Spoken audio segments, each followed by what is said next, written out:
નમસ્તે વિદ્યાર્થી મિત્રો, આપણે આગળના વિડીયોમાં બહુવચનના નિયમો જોયા.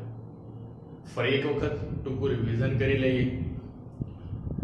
નામ કે શબ્દનું બહુવચન કરવા માટે સૌથી પહેલા તો આપણે એની આગળ લગાડેલું જે આર્ટિકલ છે એ કે એન એને હટાવી દઈએ છીએ. ત્યાર પછી સામાન્ય રીતે આપણે બહુવચન કરવા માટે નામની પાછળ એસ લગાડીએ છીએ જેથી નામનું બહુવચન થાય. પરંતુ કેટલાક કિસ્સાઓ એવા છે કે જેમાં આપણે વિવિધ બાબતો યાદ રાખવી પડે. ઉદાહરણ તરીકે આપણે જે નિયમો જોયા કે કોઈ નામના અંતે S, double S, SH, CH, x કે ઓ આવતું હોય તો આપણે એની પાછળ ઈએસ પ્રત્યય લગાડવો પડે છે જેથી બહુવચન થાય. ત્યાર પછી આપણે જોયું જો વાક્યના અંતે શબ્દના અંતે કે નામના અંતે ઈ આવતો હોય તો આપણે ફક્ત એસ પ્રત્યય લગાડીશું. ત્યાર પછી આપણે જોયું કે શબ્દ કે નામના અંતે વ્યંજન વત્તા ભાય એટલે કે છેલ્લો અક્ષર ભાય અને એની આગળનો અક્ષર વ્યંજન. વ્યંજન એટલે બેટા એ ઈ આઈ ઓ યુ સિવાય. એ ઈ આઈ ઓ યુ નહીં, એ સ્વર છે. અને એ ઈ આઈ ઓ યુ એ સ્વર છે, એ સિવાયના વ્યંજન છે. તો છેલ્લો અક્ષર હોય અને એની આગળ વ્યંજન હોય તો પછી આપણે વાય કાઢીને આઈ ઈ એસ પ્રત્યય લગાડીએ છે. બરાબર. અને જો સ્વર વત્તા વાય હોય એટલે કે છેલ્લો અક્ષર વાય છે અને તેની આગળનો અક્ષર સ્વર છે તો પછી આપણે વાય કાઢતા નથી, એવું જ રહેવા દઈએ છીએ. નામના અંતે ફક્ત એસ લગાડવાથી બહુવચન થઈ જાય છે. હવે કેટલાક શબ્દોની પાછળ અંતે એફ પ્રત્યય આવતો હોય છે અથવા એફ ઈ પ્રત્યય આવતો હોય છે. તો એફ કે એફ ઈ આપણે અક્ષરો કાઢી નાખીએ અને એની જગ્યાએ VES શું લગાડવાનું છે બેટા? VES. તો પછી નામનું બહુવચન થઈ જશે. અને કેટલાક શબ્દો એવા છે જે અનિયમિત છે, જેને આ નિયમો લાગુ પડતા નથી. એનું એક વિશિષ્ટ બહુવચનનું રૂપ છે, જેમ કે MEN મેન નું અમેન નું બહુવચન MEN મેન, વુમન નું વિમેન, બરાબર છે, ચાઇલ્ડ નું ચિલ્ડ્રન, માઉસ નું માઇસ, ફૂટ નું ફીટ, ટૂથ નું ટીથ. બરાબર. તો આ અનિયમિત રૂપો છે. તો ચાલો આજે આપણે કેટલાક શબ્દોથી આ મુદ્દાનો મહાવરો કરીએ અને પ્રેક્ટિસ કરીએ. જોઈએ અહીં આપણે કેટલાક શબ્દો મેં લીધેલા છે. આ શબ્દોનું બહુવચન કેવી રીતે થાય છે ચલો જોઈએ. તમે એક વખત નિયમો વાંચીને યાદ રાખશો તો તમને મજા આવશે અને ખબર પણ પડશે. બરાબર છે. ઓકે, હું અહીં ઉત્તર લખું એ પહેલા જ તમારે વિચારી લેવાનું છે કે આનો જવાબ શું હશે. બરાબર છે. ચલો તો પહેલો શબ્દ છે અ કપ. શું છે બેટા? A cup. કપ ખબર છે ને, આપણે જેમાં ચા પીએ છીએ, ચા કે દૂધ લઈએ છીએ. A cup.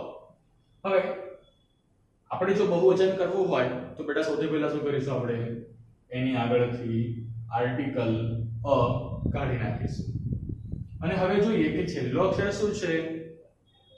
S, SS, SH, CH, x કે ઓ છે? ના. છેલ્લો અક્ષર પી છે. વાય છે છેલ્લે? ના. એફ કે એફ છે? ના. તો બેટા આપણે ફક્ત સામાન્ય રીતે જે કરીએ છીએ, શું કરીએ છીએ? એસ લગાડીને બહુવચન કરીએ છીએ, એ જ આપણે કરવાનું રહેશે. એટલે આર્ટિકલ અ કાઢી નાખીશું અને સી યુ પી કપ ની પાછળ શું લગાડીશું? એસ. એટલે શું થઈ જશે? કપ્સ. અને એક કપ્સ, એક કપ, અ કપ હતું એનું બહુવચન થઈ ગયું કપ્સ. ત્યાર પછીનો શબ્દ છે અ બલૂન. અ બલૂન એટલે ફુગ્ગો. જોઈએ છેલ્લો અક્ષર શું છે બેટા? એન. અને S, SS, SH, CH, x કે ઓ છે? ના, નથી. છેલ્લે વાય છે? ના, નથી. વાય હો. જો છેલ્લે વાય હોય તો પછી આપણે જોવું પડે ને બેટા કે સ્વર છે કે વ્યંજન. હે ને? એટલે અલગ અલગ વિચારવાની જરૂર નથી કે છેલ્લે વ્યંજન વત્તા વાય છે કે સ્વર વત્તા વાય છે. પહેલા તો એ જોવાનું કે વાય છે કે નહીં. નથી. છેલ્લે એફ કે એફ છે? નથી. હે ને? કારણ કે છેલ્લે જ્યારે S, SS, CH, SH, X, O કે પછી છેલ્લે y કે f આવે ને ત્યારે જ આપણે વિચારવું પડે કે આમાં શું ફેરફાર થશે હવે, બાકી તો છેલ્લે ફક્ત s લગાડીને જ એનું બહુવચન થઈ જશે. તો ચલો અહીં પણ આપણે આર્ટિકલ a કાઢીશું અને નામની એટલે શબ્દની પાછળ s લગાડીને બહુવચન કરીશું. તો આર્ટિકલ a નીકળી જશે BALLONS બલૂન્સ. બલૂન્સ એટલે ફુગ્ગાઓ, બરાબર. અ બલૂન એટલે એક ફુગ્ગો, પાછળ આપણે s લગાડ્યો, બલૂન્સ એટલે ફુગ્ગાઓ. ત્યાર પછી છે અ ટ્રી. અ ટ્રી આપણે આ એક નિયમ તો નથી પણ તમારી સરળતા માટે મેં લખાવ્યું હતું કે છેલ્લે ઈ આવે ને તો આપણે પછી કશું વિચારવું નથી. છેલ્લો અક્ષર ઈ હોય એટલે આપણે સીધું ફક્ત s પ્રત્યય લગાડીને બહુવચન થઈ જશે, બરાબર. તો છેલ્લો અક્ષર ઈ છે એટલે આપણે ફક્ત s લગાડવાનો છે, પણ નિયમ પ્રમાણે આર્ટિકલ કાઢીશું. તો અ ટ્રી એટલે એક વૃક્ષ, બરાબર છે. એનું બહુવચન થશે TREES. ટ્રીસ એટલે વૃક્ષો. હવે એન એપલ, જો આમાં પણ એવું છે બેટા, છેલ્લો અક્ષર ઈ છે તો માત્ર s લગાડવાથી બહુવચન થઈ જશે, પણ આગળથી આર્ટિકલ n આપણે કાઢી નાખીશું. એટલે શું થશે? APPLES એપલ્સ એટલે સફરજનો. અ સ્ટાર તારો, તારાઓ એનું બહુવચન કરવાનું છે આપણે, તો આર્ટિકલ a કાઢીશું. છેલ્લો અક્ષર r છે એટલે માત્ર s લગાડીને બહુવચન થશે STARS. ચલો હવે ત્યાર પછીનો શબ્દ છે ડોંકી. અ ડોંકી એક ગધેડો, DONKEY. આ છેલ્લો અક્ષર y આવ્યો કે નહીં? તો હવે આપણે વિચારીશું કે જે છેલ્લો અક્ષર y છે એની આગળ સ્વર છે કે વ્યંજન છે. જો વ્યંજન હશે તો y કાઢીને IES અને સ્વર હશે તો ફક્ત s. તો આગળ જોઈએ શું છે? ઈ. બેટા ઈ સ્વર છે કે વ્યંજન? તો બેટા ઈ એ સ્વર છે અને એનો ઉચ્ચાર પણ ઈ થાય છે. અને આપણા અંગ્રેજી ભાષાના પાંચ મૂળાક્ષરો સ્વર છે A E I O U, તો એમાં ઈ આવ્યો ને તો આપણે ફક્ત s લગાડીને બહુવચન થશે.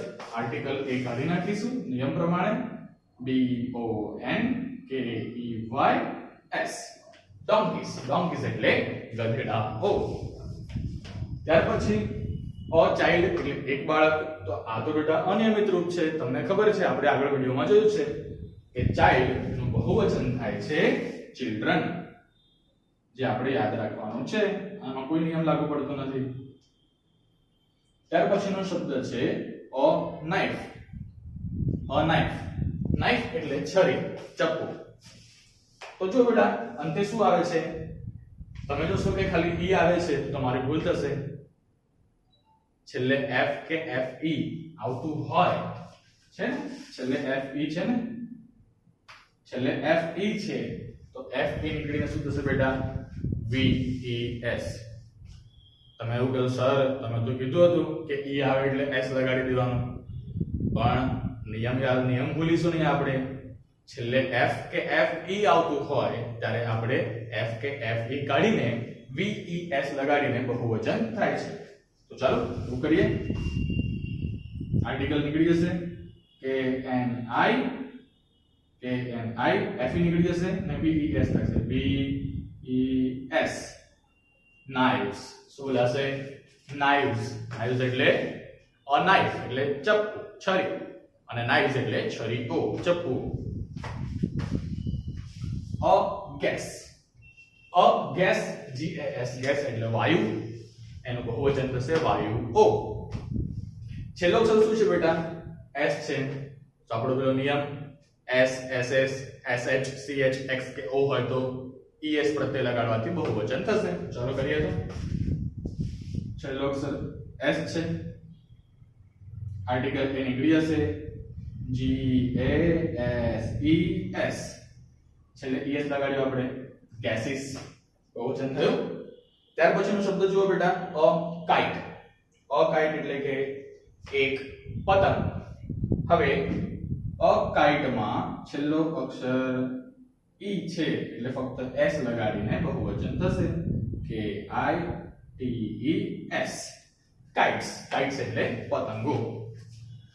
ચાલો હવે આપણે જોઈએ a fish એટલે માછલી. a fish. હવે છેલ્લો અક્ષર sh છે, પરંતુ બેટા આ fish અને આ ship એવા શબ્દો છે કે જેનું બહુવચન એવું ને એવું જ થાય છે, ખાલી આર્ટિકલ કાઢી નાખો. ખાલી આર્ટિકલ કાઢો એટલે એનું બહુવચન થઈ જાય. એટલે ફિશ નું બહુવચન પણ ફિશ જ થાય. ફરક શું પડ્યો? આપણે આર્ટિકલ નહીં લખ્યું. એમ જ પ્રમાણે શીપ નું બહુવચન પણ શીપ જ થાય, આર્ટિકલ નીકળી ગયો. ઓકે, ત્યાર પછીનો શબ્દ જુઓ બેટા, અ ગ્લાસ. GLASS. ઓ જો છેલ્લે ડબલ એસ આવ્યું. છેલ્લે ડબલ એસ આવ્યું ને તો શું પ્રત્યય લાગશે? છેલ્લે ES પ્રત્યય લાગશે. GLASSES. ગ્લાસીસ. બરાબર, એટલે પ્યાલાઓ. ES પ્રત્યય લગાડીને બહુવચન થયું. હવે જુઓ રોઝ. ROSE. છેલ્લે E છે એટલે ફક્ત S લગાડીશું. બહુવચન થશે ROSES. રોઝિસ એટલે ગુલાબો. a bench એટલે પાટલી, તમે જેના ઉપર બેસો છો ભણવા માટે. તો જો છેલ્લો અક્ષર શું છે બેટા? CH. અને આનું બહુવચન કરવું હશે તો છેલ્લો અક્ષર CH છે, એટલે ES પ્રત્યય લાગીને બહુવચન થશે. benches. BENCHES. benches. પાટલીઓ. a fox. જો છેલ્લો અક્ષર X આવ્યો, એ જ નિયમ, ES લાગીને થશે foxes. શિયાળો. BUSH. a bush. bush એટલે ઝાડી. bushes. ઝાડીઓ.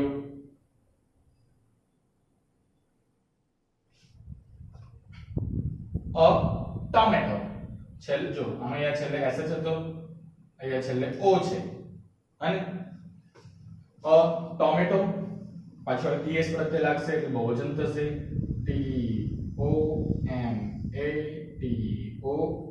TOMATOES. tomatoes. ટામેટાઓ. ત્યાર પછીનો શબ્દ છે wife. wife માં જો છેલ્લે બેટા FEI છે, તો નિયમ પ્રમાણે F કે FE હોય તો કાઢીને શું આવે છે? VES. એટલે આર્ટિકલ નીકળશે WIVES. FE કાઢીને આપણે લખ્યું VES, અને શું વંચાશે? wives એટલે પત્નીઓ. a butterfly. પછીનો શબ્દ શું છે? a butterfly. પતંગિયું.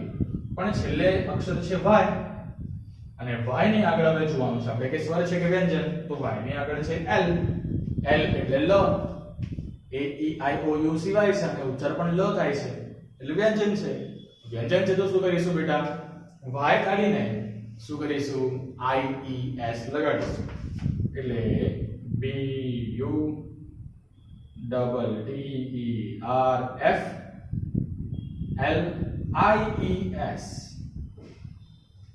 બટરફ્લાઈસ. પતંગિયાઓ. તો આ પ્રમાણે આપણે કેટલાક શબ્દોનું બહુવચન કરીને મહાવરો કર્યો. ચલો, આ તો આપણે શબ્દોનું બહુવચન કર્યું. હવે કેટલાક ચારેક વાક્યો અહીં આપણે લીધા છે, આ વાક્યોનું બહુવચન કરીએ. બેટા તમે આગળ ગ્રામરના મુદ્દામાં તમે ધીઝ અને ધેટ નું બહુવચન તો જોઈ ગયા છો. ધીઝ નું બહુવચન ધીઝ થાય છે, THESE, અને ધેટ નું બહુવચન શું થાય છે બેટા? Those, THOSE. હે ને? એટલે આપણને તો આવડશે, બહુ સરળ છે. અને આપણે કીધું હતું કે એક વચનમાં is વપરાય છે, અને is નું બહુવચન શું થાય છે? are. to be નું રૂપ છે, to be ના રૂપમાં am અને is એ એક વચનના રૂપો છે. બરાબર, am અને is એક વચનના રૂપો છે, જ્યારે are એ બહુવચનનું રૂપ છે, એટલે is નું બહુવચન શું થશે? are. તો ચલો આ સંપૂર્ણ વાક્યને આપણે બહુવચનમાં ફેરવીએ. ચાલો જોઈએ. તો this is a glass. this એટલે આ, is એટલે છે, a glass એટલે કે એક પ્યાલો. ચલો તો આપણે આનું બહુવચન કરવું છે તો આ ધીસ નું બહુવચન થશે THESE હવે is નું બહુવચન શું થશે બેટા હમણાં જ કીધું મેં પ્રમાણે are these are હવે અ ક્લાસ નું બહુવચન કરવા માટે આર્ટિકલ a નીકળી જશે અને છેલ્લે શું છે બેટા ડબલ s તો es પ્રત્યય લાગીને બહુવચન થશે classes these are classes okay that is a tree પેલું વૃક્ષ છે that એટલે પેલું દૂર હોય તો આપણે પેલું કહીએ છે ને these એટલે આ જે નજીક છે that એટલે પેલું જે દૂર છે તો that નું બહુવચન શું થાય છે બેટા those એટલે પેલા is નું બહુવચન are a tree article a નીકળી જશે અને પાછળ s લાગશે કારણ કે છેલ્લો અક્ષર e છે trees those are trees and those are trees પેલા વૃક્ષો છે there is a cup ત્યાં કપ છે તો ચલો બહુવચન કરીએ બેટા there નું બહુવચન there રહે છે કોઈ પણ વસ્તુનું હકીકતમાં તો કોઈ પણ વસ્તુનું સ્થાન દર્શાવવા માટે there વાળી વાક્ય રચનાનો ઉપયોગ થતો હોય છે એટલે અહીં તો પ્રેપોઝિશન્સ નો ઉપયોગ થાય પણ આપણે ભણ્યા નથી માટે હું અહીં લખતો નથી તો લખી શકાય there is a cup on the table there is a book in the shelf એવું લખી શકાય પરંતુ આપણે જો પ્રેપોઝિશન્સ ભણ્યા નથી એ ભણીશું ત્યારે આવા વાક્યોની ફરીથી આપણે પ્રેક્ટિસ કરીશું બરાબર તો there વાળી વાક્ય રચના છે there નું બહુવચન પણ બેટા there જ રહે છે તો there is a cup there નું બહુવચન there રહેશે is નું બહુવચન શું થશે બેટા are અને there are a cup માંથી આર્ટિકલ a નીકળી જશે અને પાછળ લાગશે s કારણ કે અંતે બીજું કઈ વિશિષ્ટ છે ને cups cups there are cups capital લખાઈ ગયો છે એવી ભૂલ ના થવી જોઈએ there are cups છે there is a book there માટે આવું બોલે ત્યાં શું બોલે બેટા ત્યાં there is a book ત્યાં પુસ્તક છે તો there નું બહુવચન there જ રહેશે is નું બહુવચન શું થશે બેટા are અને a book માંથી આર્ટિકલ a નીકળી જશે અને છેલ્લો અક્ષર k છે કોઈ વિશિષ્ટ બાબત નથી એટલે માત્ર s લગાડીને બહુવચન કરીશું books there are books ત્યાં પુસ્તકો છે તો વસ્તુ ક્યાં છે એનો નિર્દેશ કરવા માટે there વાળી વાક્ય રચનાનો ઉપયોગ થતો હોય છે જે આપણે પ્રેપોઝિશન્સ ભણીશું ત્યારે જોઈશું તો આપણે કેટલાક શબ્દોનું બહુવચન કર્યું અને વાક્યોને પણ બહુવચનમાં ફેરવીને જોયા તો ચલો તમે પણ આ પ્રમાણે જાતે વાક્યો બનાવીને એનું બહુવચન કરવાનો પ્રયત્ન કરો ફાવશે પ્રયત્ન કરશો તો ચોક્કસપણે ફાવશે બરાબર છે આપણે બેટા આ વાક્ય રચના પણ ભણ્યા છે these વાળી નજીકની વસ્તુ હોય તો બતાવવા માટે this દૂરની વસ્તુ હોય તો બતાવવા માટે that અને વસ્તુ એક વચનમાં હોય ત્યારે to be નું રૂપ શું આવે છે બેટા is આવે છે તમે પણ જાતે આવા વાક્ય બનાવો these અને that વાળા પછી તમારી જાતે જ એને બહુવચન કરવાનો પ્રયત્ન કરો અને હું પણ તમને મહાવરામાં થોડા વાક્યો જાતે પ્રેક્ટિસ કરવા માટે આપીશ ઓકે તો આપણો મુદ્દો અહીં પૂર્ણ કરીએ છીએ thank you very much C you in the next lecture